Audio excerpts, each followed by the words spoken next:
viewing this on the webcast. Today's meeting is open to the public. We have not received any petitions or questions from the public, but we have received several questions from one of our members. Please can I request that mobile telephones and other such equipment are switched to silent mode so as not to disturb the conduct of the meeting. There is no fire test planned for today. If the alarm goes off, I suggest that we take an emergency evacuation and take instruction from the Town Hall staff. The assembly point is Tudor Square. Can I now ask each of the committee members to introduce themselves? I better start with myself. I'm Richard Williams, member for Stannington and chair of this committee. Alan. Yeah, good afternoon. Councillor Alan Hooper, councillor for West Ecclesfield Ward. Councillor Rob Rice, councillor for East Ecclesfield. Councillor Karen McGowan, Burley Ward. Councillor Tony Downing, councillor for Mosborough Ward.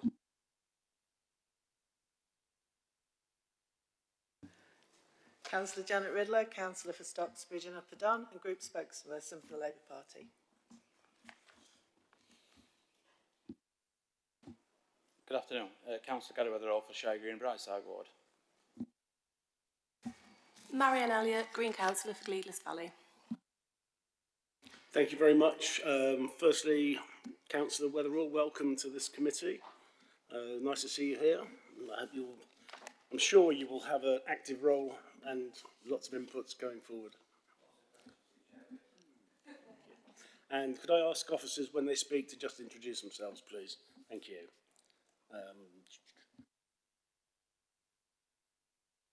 Item 1 is apologies for absence. Do we have any apologies? Sorry, Rachel. We do, Chair, thank you, and that is Councillor Bernard Little. Sends his apologies today. No, we don't have the substitute for him. Not today, no. Okay, could we, through you, Councillor Elliott, please pass our regards on to Councillor Little and wish him the very best for his family. Item 2 is exclusion of the public and press. There is a closed part of the report in item 12 in the agenda which is not available to the public and press because it contains exempt information described in paragraph 3 of Schedule 12A of the Local Government Act 1972 as amended, relating to financial and business affairs. The committee are therefore asked to formally exclude the public and press from the discussions on this item to allow consideration of the sensitive information. Are you happy with that? Yeah, thank you. Item 3 is declarations of interest. Do any of the members wish to declare an interest in any of the items of business on the agenda? If so, please could you refer to the business item and state whether it's pecuniary or personal interest and outline the reason. Any declarations? That's a negative, thank you. Item 4 on the agenda is minutes of the previous meeting, and I'll go through them page by page. If you have any comments, please indicate. Page 1. Page 2. Page 3. Page 4, page 5, and page 6. So, in the absence of comments, I will accept those minutes and sign them on your behalf.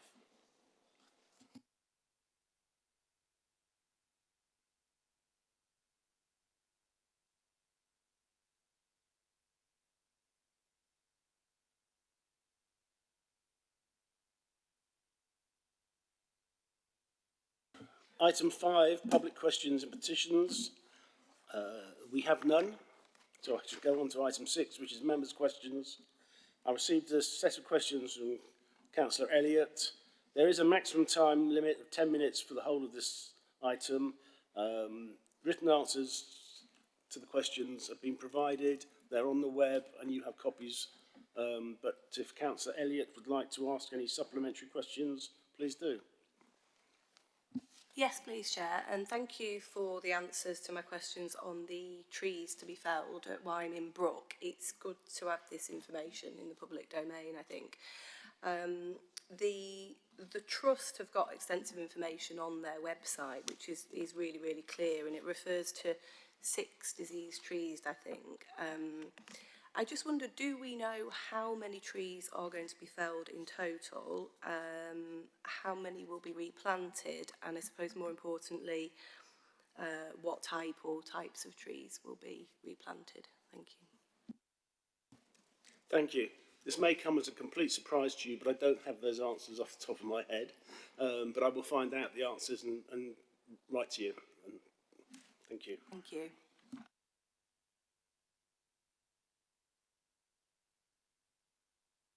That ends item 6. Item 7 is the work programme. This is on page 17 of the agenda pack. Do we have anything to comment on, Rachel? Thank you, Chair. Not too much to comment on, just to draw members' attentions to what's happening and scheduled for forthcoming meetings. And also on page 20, Appendix 1, it does show any proposed additions and amendments to the work plan so far. So if members have looked at that and want to leaf through it to see what is scheduled for forthcoming meetings, and then obviously the committee are welcome to bring up any questions or comments that they have on forthcoming items or items that they want to suggest. So I'll pass back to you, Chair. Thank you. Thank you. And I believe that what will be added to that work schedule is an item on antisocial behaviour. Yep. Thank you. Yeah, that is correct, Chair. Thank you. And just for the members' benefit, if you do have anything that you wish to bring forward to the work programme, please could you do it through your either spokesperson or the deputy chair or through myself in the case of our group. Thank you. We now move on to formal decisions. Item 8 is the budget monitoring for 2003-2004. Would you like to invite the officers to come forward?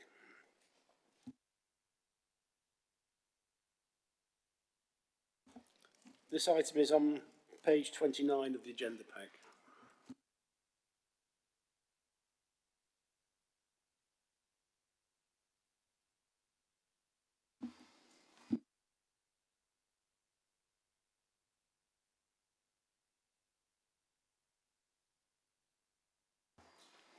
Thank you, Chair. I'm Jane Wilby, Head of Accounting. The paper gives an update of the Q2 budget monitoring position for 23-24. Each committee will receive the same update in December. The committee's last update was in September on the Q1 outturn position. At Q2, the Council is forecasting an overspend in the General Fund of 17.4 million against a net revenue budget of 487 million, which is a variance of 3.6% to budget. At Q1, we forecasted an overspend of 17.6, so not a big swing overall, but we have seen a movement of 2 million in education, children and families. We recognise that some income forecast from health for integrated commissioning activities will not be achieved this financial year. This was offset in our capital financing budget. Economic conditions have continued to yield strong interest rates on our investments, and slippage in the capital programme has delayed our need for borrowing and strengthened our overall cash position. Therefore, interest returns have been above budget again this year. The 3 main areas of overspend for the Council are in adults, children's and homelessness. In adults, we've seen a huge investment bringing down the average cost of care packages following the spike we saw in the pandemic, but the service continues to be challenged by increasing demand and an inflating cost base. In children's, we have huge challenges from the rising cost of placements, somewhat caused by limited supply in the city, alongside a shortage of foster carers to support the demand. We also have rising costs of home-to-school transport. The homelessness situations have arisen post-lockdown, coupled with the shortage of affordable housing in the city and a limited range of options.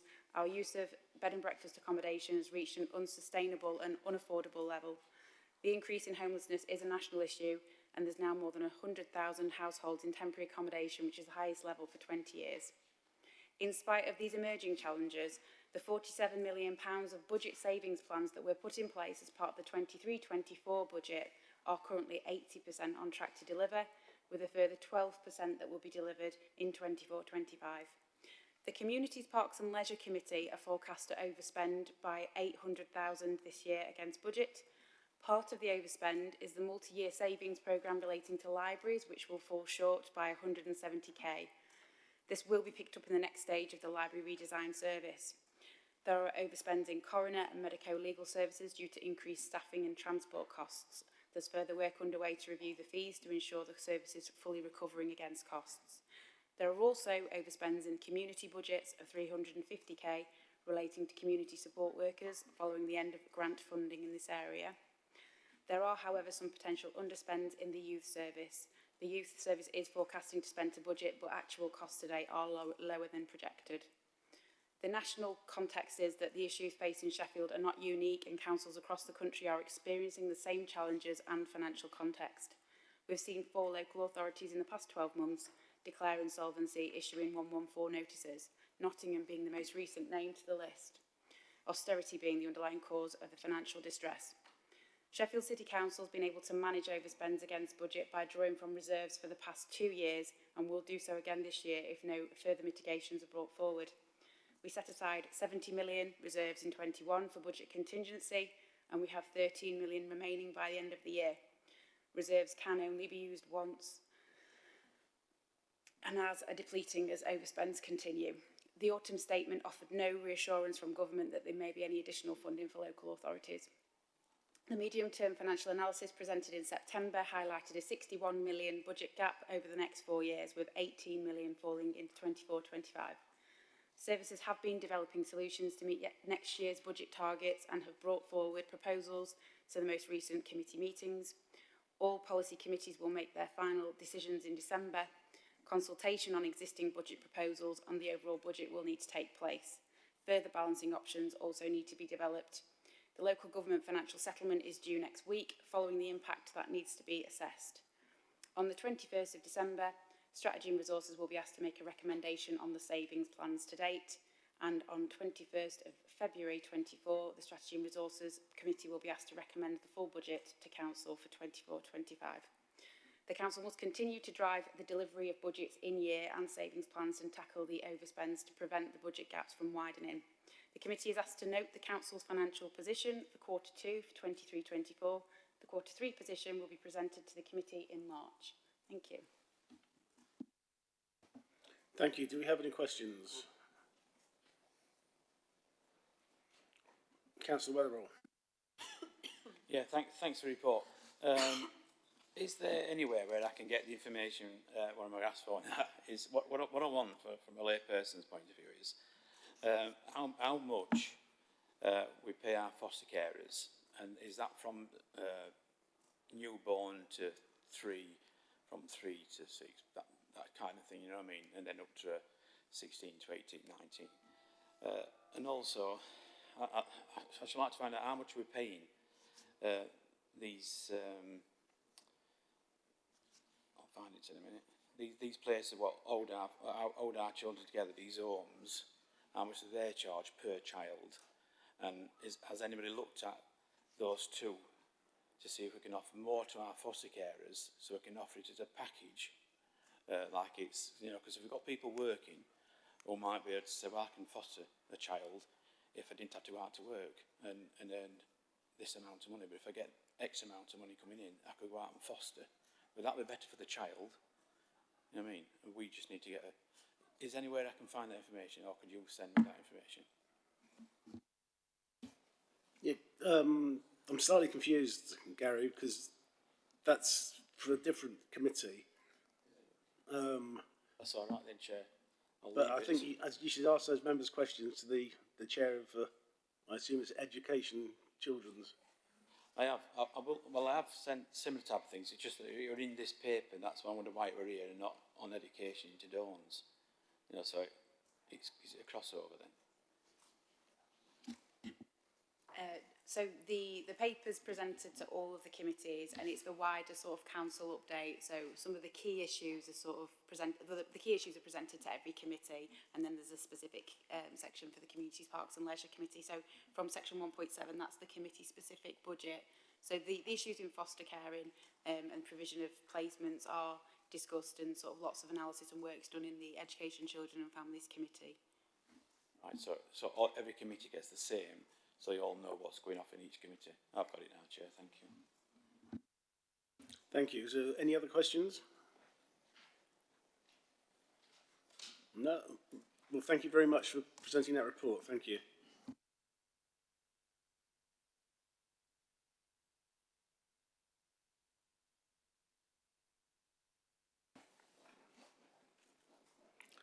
Okay, item 9 is a brief verbal update on the Rose Garden Café project.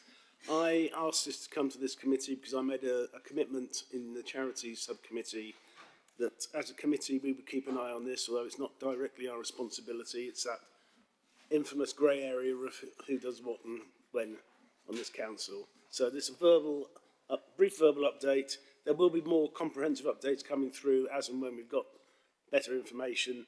I'm quite happy if our officer is happy to let you ask a few questions, but please, it's a brief briefing today rather than a full comprehensive analysis. Thank you. Thank you, Chair. It will be a brief update. What I've got is information for you about what has happened since that charity subcommittee meeting in October. And if I don't have the answers to any questions, I'll take them away and obviously get you answers afterwards. So what I've got is a series of dates and a series of things that have happened. So apologies, this probably isn't the most riveting update you've ever had, but I'll just work my way through the list if that's okay. Would you be prepared to introduce yourself just for the cameras? And put a name to this riveting brief. Riveting Ruth Bell, yeah. Apologies all. I'm Ruth Bell, Head of Parks and Countryside. So you'll all be aware that on the 18th of October there was an item discussed at the charity subcommittee where it was agreed that a partnership would be established as a way forward to deal with the Rose Garden Café issue that is working out exactly what needs to be done on that site to resolve the structural problems of the building and how that's going to be done. So after the 18th of October, there were quite a lot of communications happening between the various people that have been involved in that. On the 10th of November, there was a workshop that was run between the Sheffield City Council, the Friends of Graves Park and the Save the Rose Garden Café campaign to develop the partnership, so to work out what that partnership might need to look like to share aspirations for the Rose Garden Café restoration and refurbishment, to talk about what would help establish a really effective partnership, to look at what skills and experience were needed with various people that are going to be involved in that partnership, and to talk about what the chair might need to look like, what they might need to do as part of this partnership work, and then to talk about what the priorities are likely to be over the next few months and how those priorities can be actioned. That workshop was enthusiastically attended by all the attendees and was facilitated by an independent facilitator, Pete Spriggs from Clearer Thinking, who brought people together and really got them talking. It was a very effective workshop.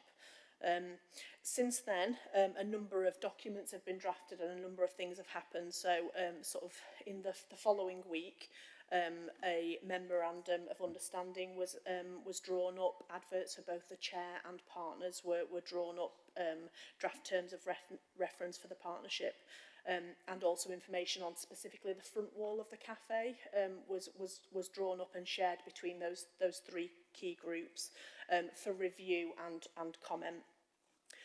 There was a further meeting held on the 24th of November where all of those partners came together and talked about what the adverts might need to look like, agreed the draft of the memorandum of understanding, co-created it together and then agreed the text, and a timeline was established and agreed for the next few things to happen. the advert asking for both a chair and partners for the partnership group went live week commencing the 27th of November, so that's a couple of weeks ago now, and it was published on the council's Rose Garden Café web page and then shared with local newspapers. I believe it ran in the Star, for example, and I think and apologies, I've not made a note of this, and I should have done. I think the deadline for applications was today, so I don't have an update for you as to whether any have been received. But we'll be talking to both the Friends of Graves Park and the Save the Rose Garden Café campaign about both those applications and what to do next. And then also in that same week as the advert going live, there was a further meeting to talk specifically about the front wall. So you might remember from the paperwork that there was a lot of conversation about that front wall, what made it structurally unsafe, and there was some debate. We hadn't reached an understanding with those partners. We didn't agree on what the issues were, and therefore we didn't agree on what needed to be done to resolve those issues. So there was a meeting held specifically with Friends of Graves Park, their surveyor and their architect to talk about that wall, and I understand that during that meeting a shared understanding was reached, and it was a very positive meeting, and a lot of information was captured and shared amongst the two parties so that they could agree it. And I understand that the next steps there is that we need to appoint a structural engineer to review what's been said, and then also to develop design options for how we resolve the issues with the front wall. So that was a little bit technical and a bit date heavy, but I hope that's helpful. Thank you very much. Got a number of people who've indicated to speak. I'll take Councillor McGowan first, then Councillor Weatherall. Thank you. Thanks for the update. What you haven't mentioned in all of this is about finances, and that is what the big thing is behind it all anyway, isn't it? Because if we've got the money, it'd have just been fixed. So it sounds like a really good model, what you've talked about, the workshop and everything else, and I'm thinking, oh, have we got a bit of a template here for any other buildings that come up, because it sounds like it's really successful in the way you've gone about it. But it is the money that's a sticking point, and I just wondered what the agreement has been around that. So we've got this group, we might have got a chair, but where's the funding coming from, as the council said that it will do? Because I've got buildings in my ward that we've got similar problems with, and yeah, I'd just like to understand a bit more. I think in truth the proof will be in the pudding, so yes, I hope that this will be a really successful model that can be rolled out where it needs to be in the future. Obviously this is based on the Street Tree Partnership, which has been a really good way of moving on what has been a difficult issue for the council and the public. The finances, if you haven't read them, it would be worth going back and reading that report from I think I said it was the 18th of October that meeting happened. So some money has been identified, but also it's been made very clear that there is a budget gap, and actually that's one of the really big pieces of work that the partnership needs to do, is look at what funding is available. It won't surprise you that groups outside the council can often access funding that the council can't, so it's one of the things that we don't have an answer to yet, but we hope that the partnership, working with everybody that needs to work with, will be able to come to that answer, and we will support that in any way we can and need to.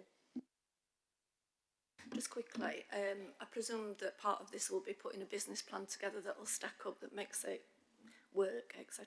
Thanks. Councillor Weatherall.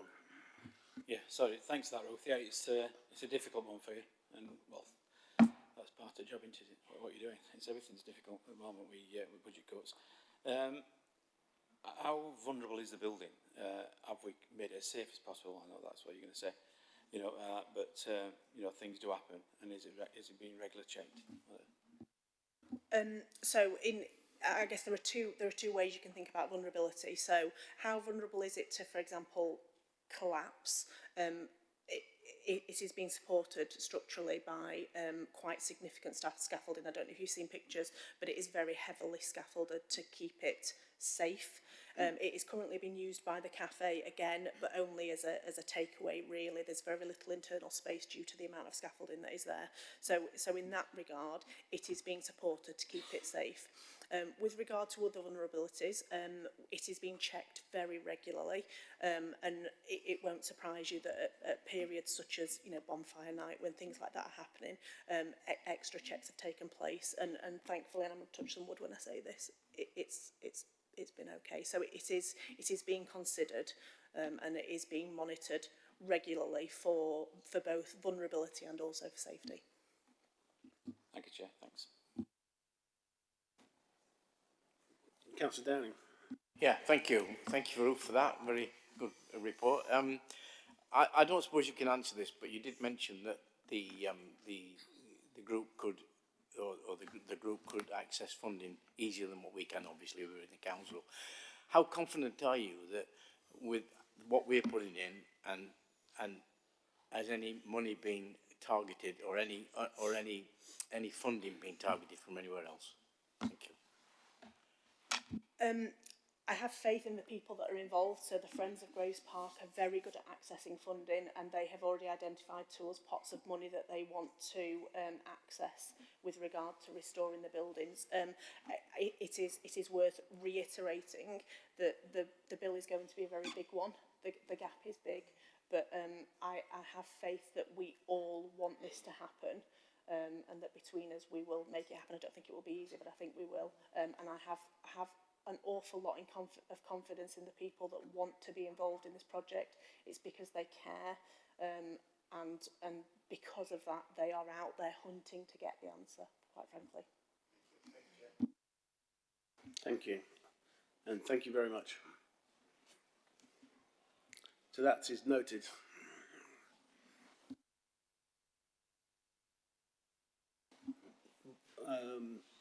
I'd just like to bring us back to item 8, which was the budget monitoring, because in my excitement to hear the Rose Garden Café report, I failed to ask the committee to note the recommendation of the updated report on the budget. So do you accept that? Okay, that was unanimously noted. Thank you.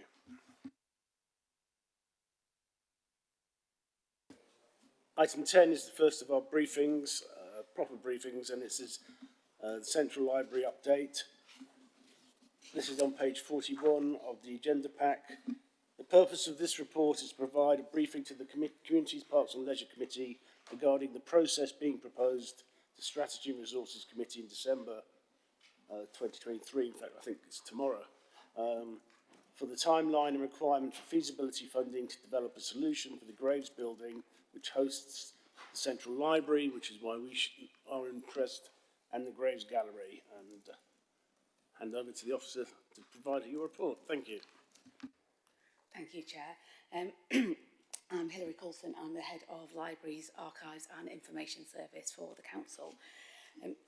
So, as Richard has said, this was around providing a briefing to the committee, because we are conscious that there is a process being proposed to the Strategy and Resources Committee.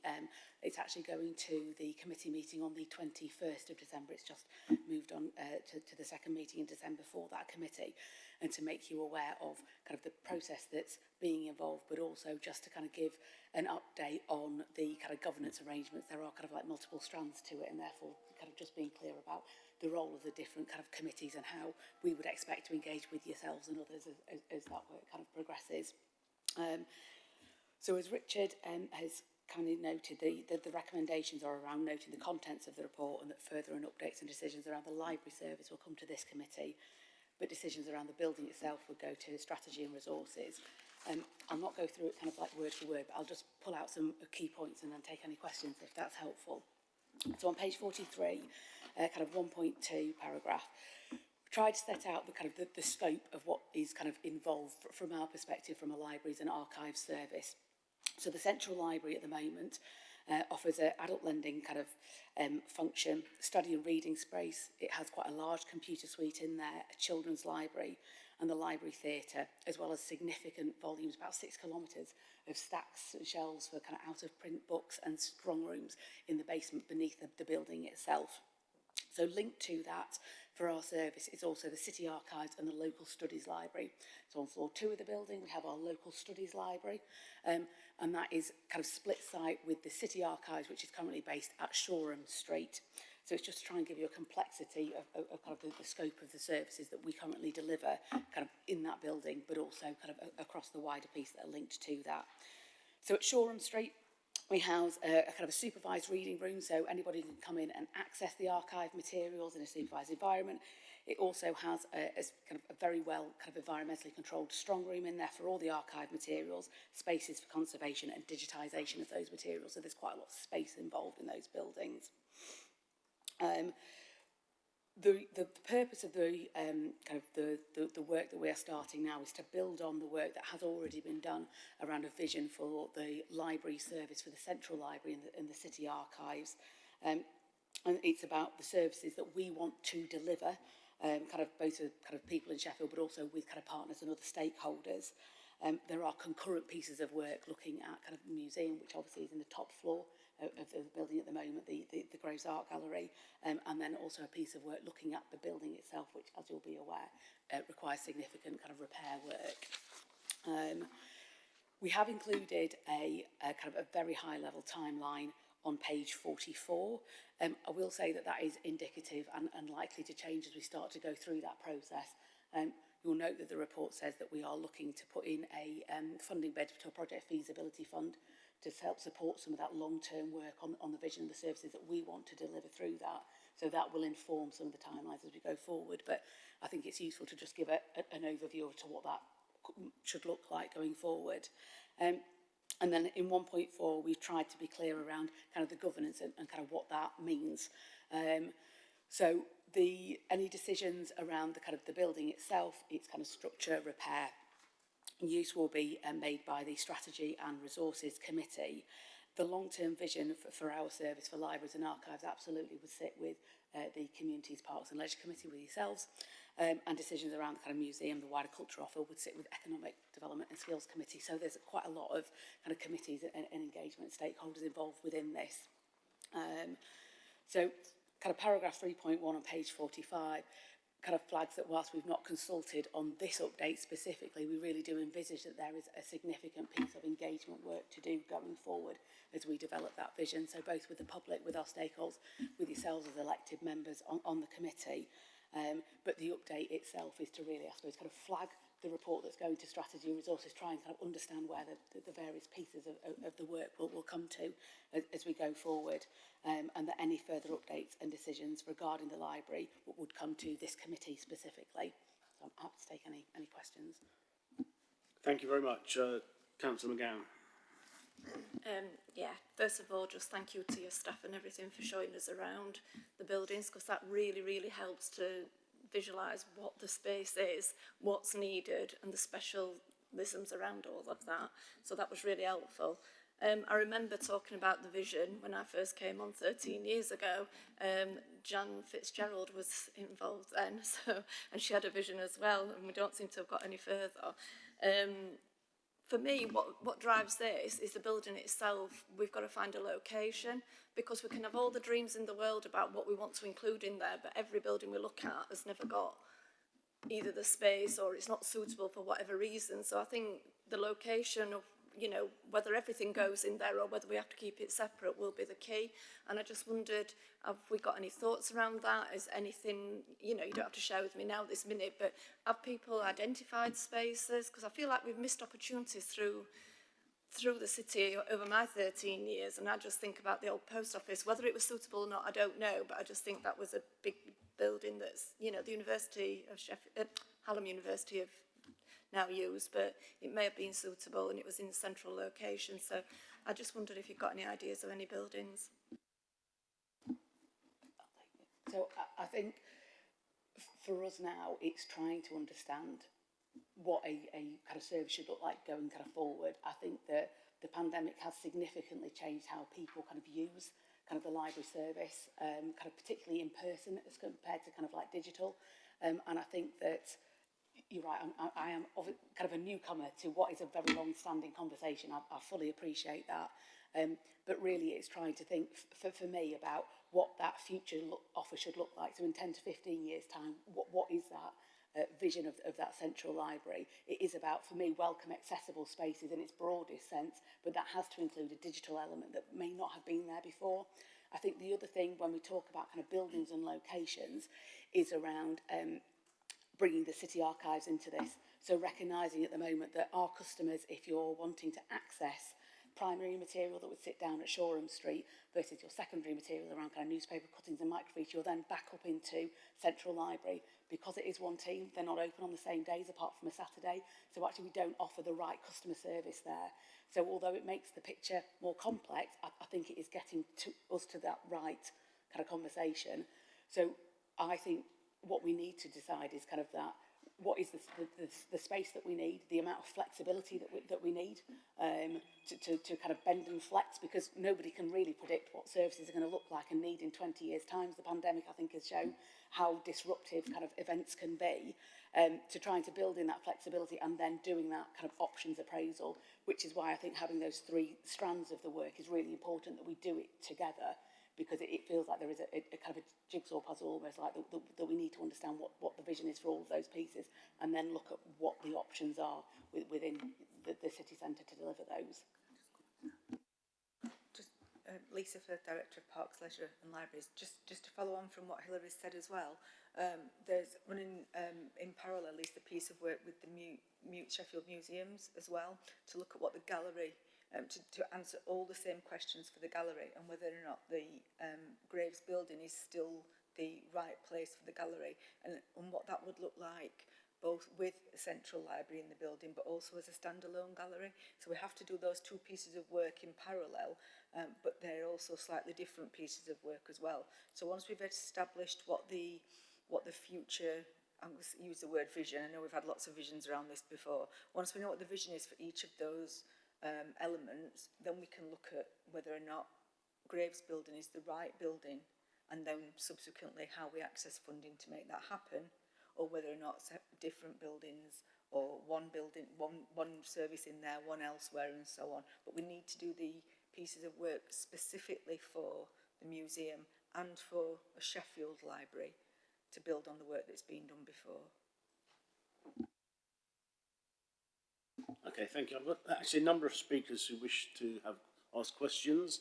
I'll start with Councillor Rice, then Councillor Downing, and then finally Councillor Wetherall, and then finally Councillor Elliott. So, Rob. Yeah, thank you, and thank you for the report. I'm just wondering whether, and this is, you can say it's a simple question, but the other similar cities in the north in particular, but also around the UK, who have got similarly ageing central libraries that provide similar services, who might have either gone through this process before or are thinking about going through this process, are we engaging with them? Are we looking at where they've done things right, where they've done things wrong, how we can possibly partner up with some of them to work out how best we can tackle this problem going forward? Thank you. Yes, absolutely.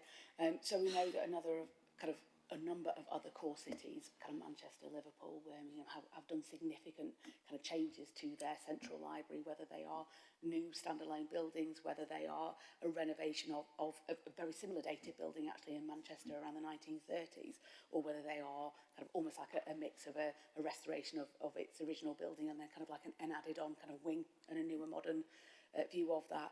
I think it's absolutely right that we can learn from others that have gone through a similar process with a similar scale of library, but also I think learning about what sustainability looks like in the current context, given that those changes would have been done before the current kind of like cost of energy and things like that have happened. So actually trying to understand what a sustainable kind of service looks like going forward environmentally and financially. But yeah, we would absolutely look to look at the other core cities and other areas that have done quite interesting things with libraries, so partnering with kind of different, either kind of like local community groups, leisure centres. There's lots of different models around about it. It's not necessarily just kind of, you know, a standalone libraries and archives. There's lots of intersections either with health, leisure, or kind of like museums and a cultural offer that we absolutely should explore. Okay, just following up on that point, I think we talked at the pre-briefing session about organising a visit to another core city library for the committee, so that we could get a view of how they have done it. Because I think, again, as you said earlier, to see it in the flesh gives you a much better indication. So I would hope we can get that sorted out probably late January or when the weather changes. in early February.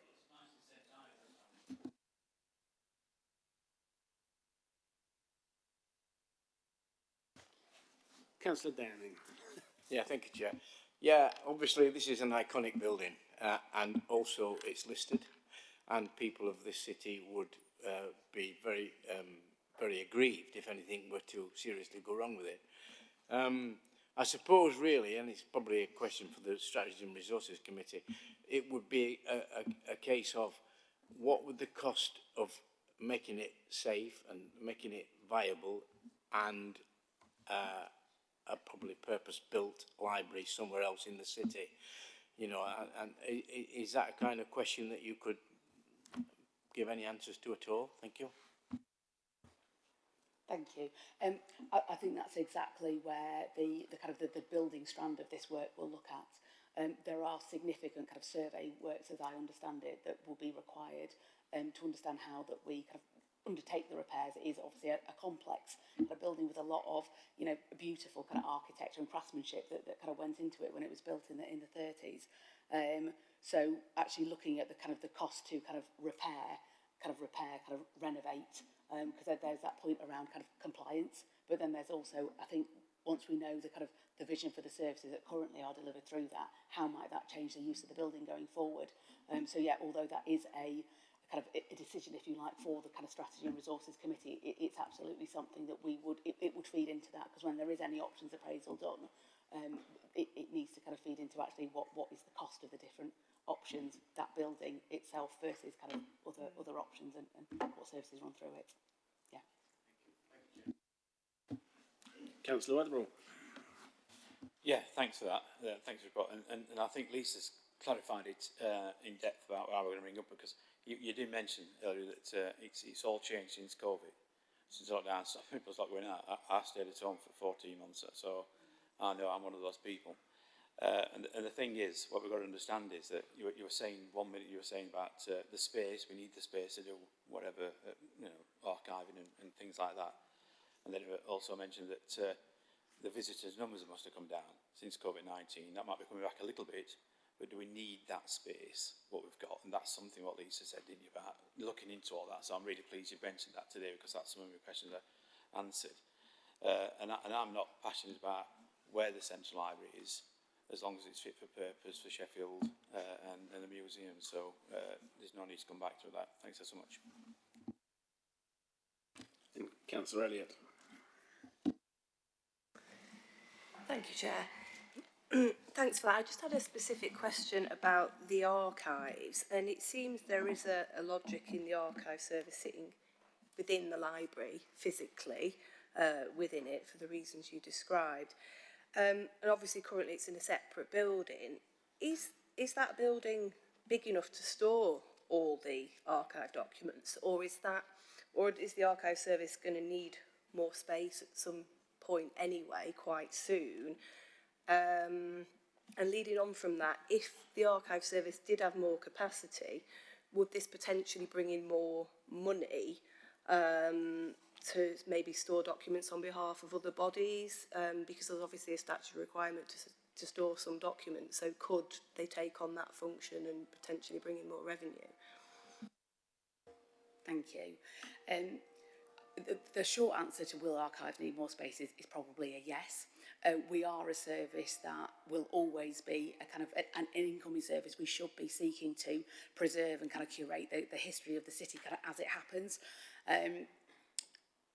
It's kind of difficult to predict what that would look like. Normally, I think we would expect to kind of take in about 5,000 kind of boxes a year, and our kind of collections come from all sorts of kind of areas, whether that is kind of like the coronial kind of reports, it could be city council reports that come through, but we also get kind of like collections that can come from kind of private estates and community groups. Increasingly, though, that will become digital, so that when we look at what, particularly from an archives perspective, that city and the service of the future should look like, a lot of that is about digital preservation. So we have got systems in place that will do that digital preservation, but actually we're not exploiting those quite as much as we should be. And as we go, probably in kind of 10 years' time, the thought of somebody booking in to see a kind of, you know, a reading room in Sheffield on a particular day to view an item is probably going to become the rarer side of our kind of customer facing. You know, we have kind of customers and kind of academics from like Japan all over the world that actually will use our digital kind of repository. So that is a really kind of big thing. I don't think we will ever get away from taking in the hard copy, but it will change. Certainly when you speak to kind of colleagues kind of in like the National Archives, they would say that their kind of digital curation has kind of gone on a line like this and suddenly just has kind of gone through the roof. But we are, I think, very kind of cautious about what we curate and take into the archives. We're conscious about the kind of, you know, space has kind of value, but we need to make sure that we are preserving that history. At the moment, that there is space within the kind of the strong room at Shoreham Street. We also have kind of contracts with kind of other providers that would provide kind of archive space that has a certain, meets a certain number of kind of conditions around kind of environmental control, security and things like that. But yeah, we would always want more space, I think. In terms of the capacity and bringing in storing on behalf of other bodies, so we do probably do a lot of that in terms of we are a place of public deposit. I think a pod is how it's referred to within the sector. And that will be kind of part of our kind of statutory kind of function within archives. What we do find though is that we do sometimes get kind of significant kind of groups that come with kind of an archiving project, and that can either be kind of grant funded or it can come with a kind of a pot of money. Normally that is kind of one-off kind of pieces of work rather than an ongoing kind of revenue stream. And what we find is that the work pays for the archivist, so it's not really kind of income raising, but what it does is it allows us to increase our scope, which obviously for us is absolutely the point of the service, because it makes that history then available to the wider public within Sheffield as part of their history. Thank you. Thank you, that's really clear. Are there any further questions? No, if not, I think from my perspective it's about finding the right building to fit the library service that we want to deliver in, rather than tailoring our library service to fit into an available building. And thank you for your report, and look forward to further updates going forward. Thank you. And I nearly did it again. Could I ask the committee to note the contents of the report, note that further updates and decisions where required on the future role of the library service and central library offer will be brought to the CPL committee for approval, and note the decisions regarding the Graves building, including financial decisions, will be made by the Strategy and Resources Committee. Is that duly noted? Thank you very much.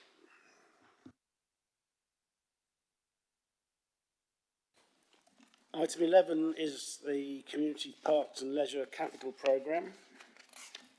The purpose of this report is to set out the CPL key priority areas for capital investment and provides an overview of potential projects and priorities for the years 2024 to 2029, together with an overview of anticipated developments and challenges up to 2052. The committee is asked to endorse a general approach to reform the Council's overarching capital strategy, which will be brought to full Council for approval in March 2024. Thank you. Thank you, Chair. Just to introduce myself again, I'm Lisa Firth, the Director of Parks, Leisure and Libraries. So as Councillor Williams has set out, the purpose of the report is to bring to your attention the Council's capital strategy.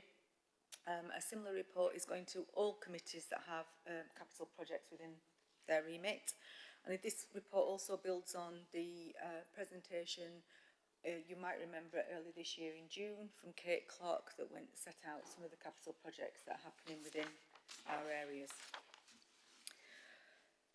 So on page 49 at section 1, the background to the report, the background sets out why we actually need a capital strategy as a local authority, and that references the Chartered Institute of Public Finance and Accountancy, and talks about a high-level view of how capital investment, capital financing and treasury management contributes to the services within a local authority.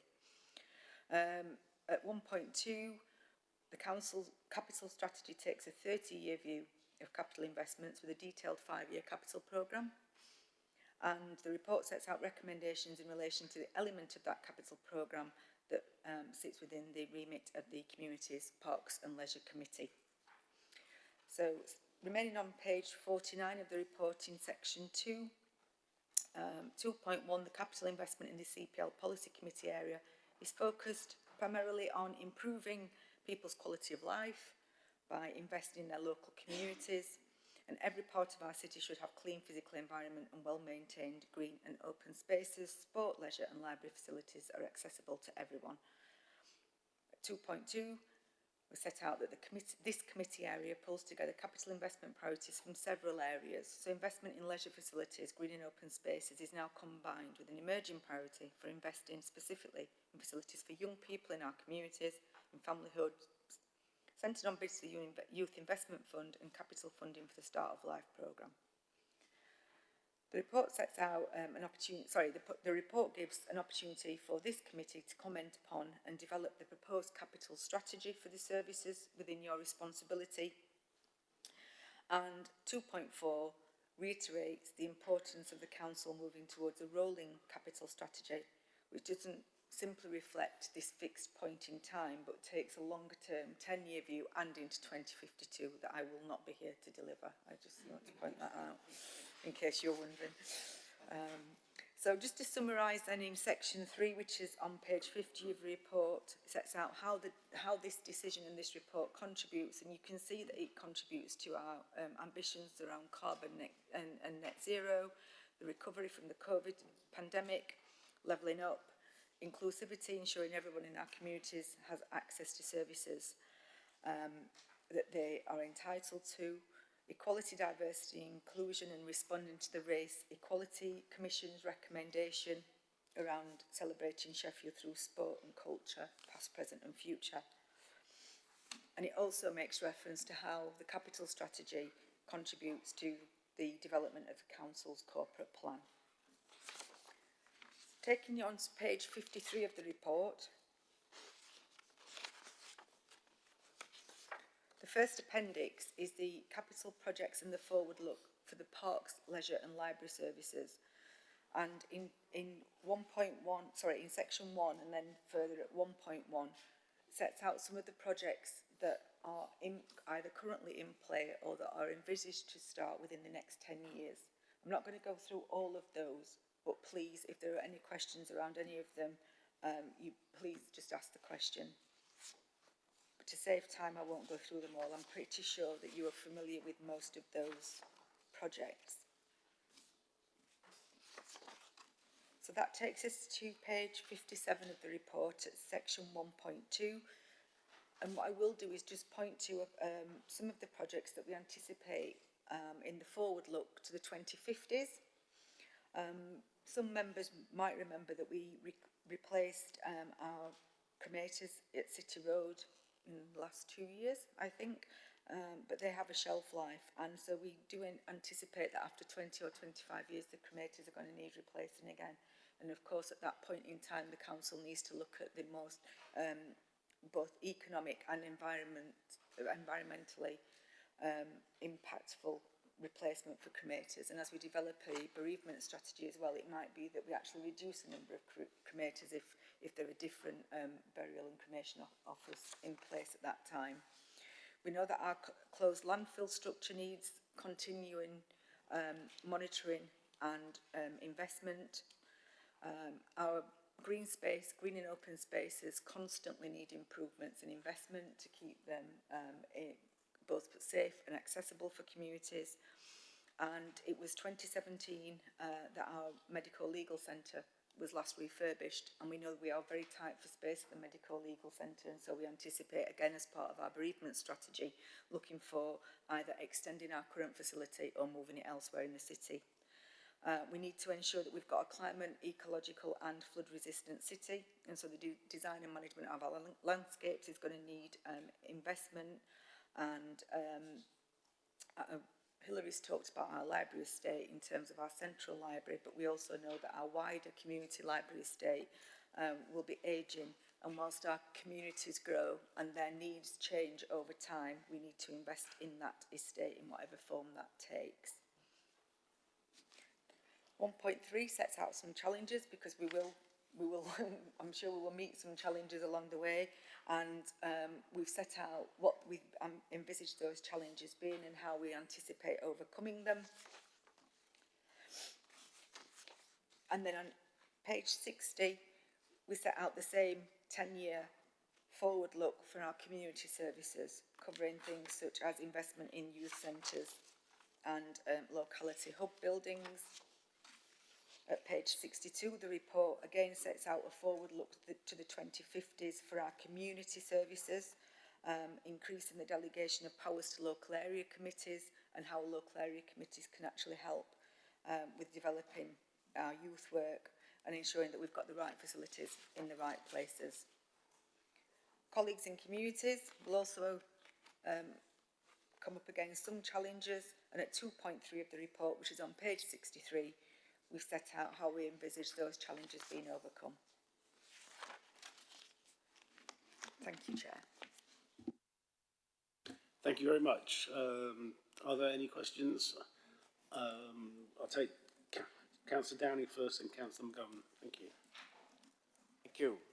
It's not a question, actually. What it is just, I attended, along with Richard, this morning, the Sheffield City Council Sport and Leisure Strategy event down at Darnell there. And I was really impressed with our officers and how they brought this vision forward, working with partners across the city.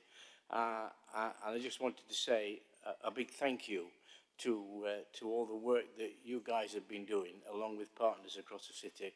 And congratulations, and looking to the future, it's looking bright for Sheffield. Thank you. Thank you, Chair. Thank you, Tony. One's about libraries. So I see where it says ensuring our library estate is sustainable. I think that's under 1.2, looking forward to 1950s, sorry. And it's just about, does that include our community library, our volunteer libraries? Because I know the one in my ward, yeah, and I don't know if it'll be here by 2050, and it isn't in your list of the next 10 years, so I was just wondering where does that fit in, and there must be others, not just the one in my ward. And the second one is about youth and potential new buildings for youth and community, which is absolutely fantastic. I think every community in Sheffield's been crying out for youth service and youth provision and youth clubs. I just wondered how, because it says potential for 2 new buildings, how that would be agreed on where they would be. And secondly, we're doing this community buildings asset management, I don't know what the title is to the project, but there might be something there about not getting rid of, but changing the use of or taking it out of whoever owns that building at the moment and making it for something else. So I just didn't want to lose that vision while that vision's there, if you know what I mean. Thanks. Thank you. I think the answer to both of those questions is a very similar one. So in terms of the libraries and the forward look, yes, it does include the community buildings, some of which are on lease from the council and some of which aren't leased. And then as part of the wider accommodation review for the council, it's to look at everything. It's looking at our community buildings, our youth facilities, our leisure facilities and our libraries, and how we can co-locate those services together as well. I was just chatting to Hilary yesterday about colleagues in East Riding and how they've actually co-located libraries, leisure centres, youth services all in one building, and that's something that we certainly want to look at doing. We already provide health services from leisure centres. We want to do more of that. We've got post office in Firth Park Library. We want to do more of that. So what we want to do, and why it's on a longer term forward look, is rationalise the estate that we've got to make sure it's much easier to maintain, it's much more cost effective, has much more of an environmentally positive impact, and essentially meets what the community needs, rather than having a youth centre there, a library there, a GP surgery there, a leisure centre there, and so on. And it's actually combining them. So it is a forward look because we don't anticipate it all being done in the short term, but we need that accommodation review to conclude before we go to the next step. Just on where the location of the two new buildings may be, I suspect that would be subject to some public consultation and engagement. I'm just going to ask Jason whether he knows that, because if he doesn't, then I will take that away and get a better answer for you, Councillor McGowan, because I'm not 100% sure. Okay, and I'll provide a written answer to yourself and to all the committee on that question. It's only to say I totally agree with the co-location, you know, with putting services together. What I'm really worried about is you lose something. Just thinking about Frechville Library, it's the one I went to as a kid, so it's right close to my heart. But you know, it's not just a library; it's everything else they offer in there, and it's what it means to the community. So I don't want to lose something by moving it somewhere else and losing that. I don't even know what word to put on it. You know what I mean? But just going to the craft fair the other day in there and everything, at knit and natter class and everything that they've done, there's just something about it that's, I'd call it a community hub more than a library. So it's that, I don't want to lose that. I completely agree with you on that community hub. And, you know, I remember when my little girl was a baby and going to the library in Stocksbridge and, you know, that's been redeveloped now through the Towns Fund, but we're looking at putting education provision in there and meeting space, and we can't, whatever we call it, it's a community hub.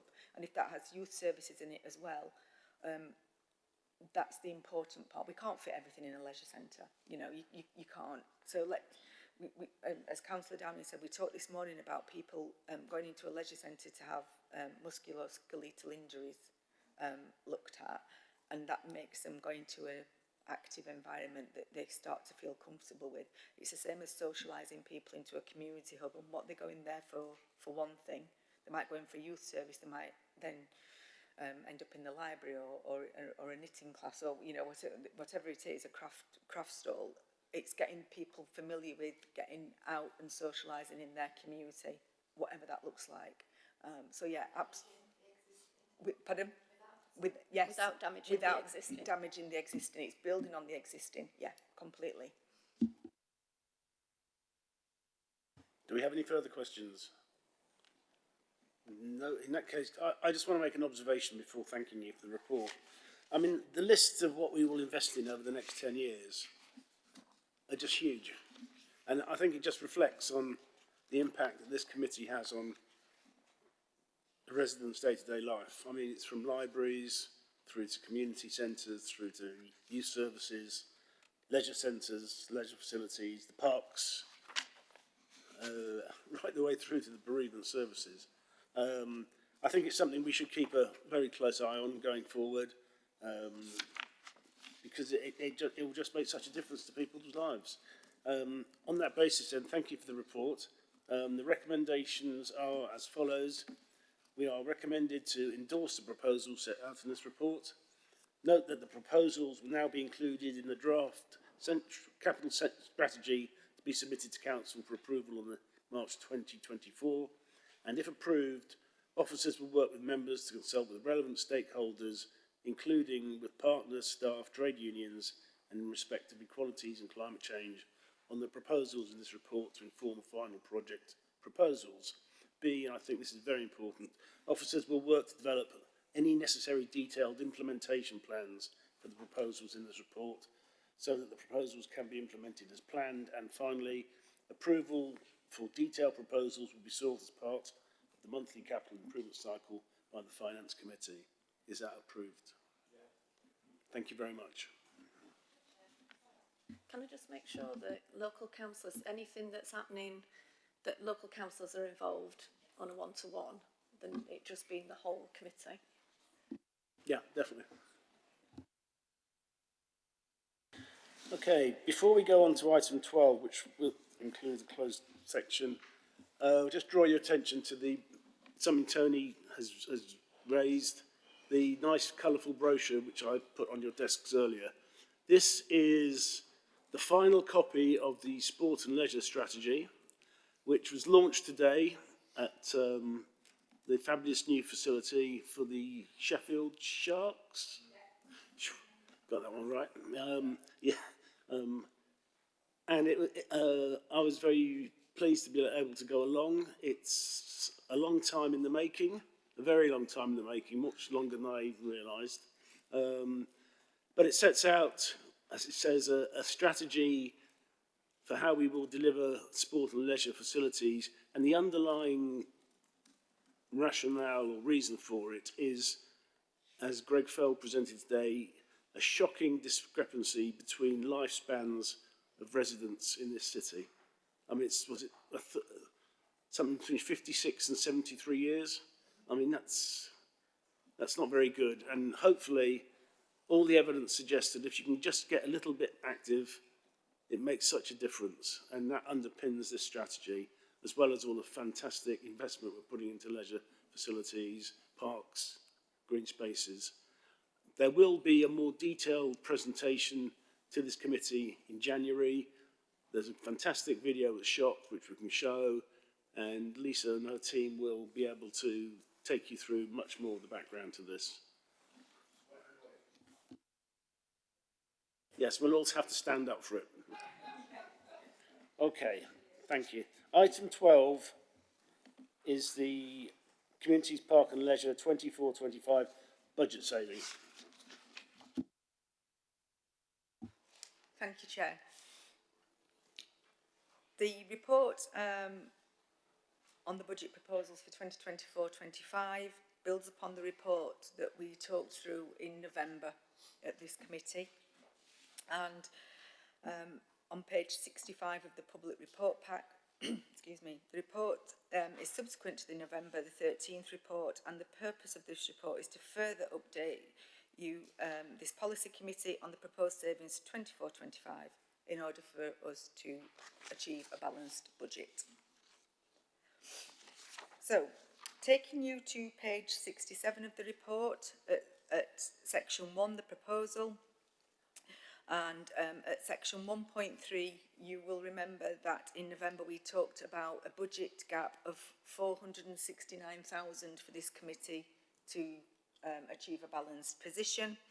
And again, at section 2 of the report, which is exactly as was set out in the November report, it takes us through at 2.1, 2.2 and 2.3 how the committee budget is set and how those where those pressures originated. I'll move forward to page 69 of the report at section 3.2. Section 3.2, there is table 4 in the report, and you'll remember we talked about an increase in sales fees and charges and how we were going to increase a number of our income streams to offset some of the budget pressures. And you'll be pleased to see now that at table 4 we needed to offset budget pressures of 875,000, and we've now been able to do that.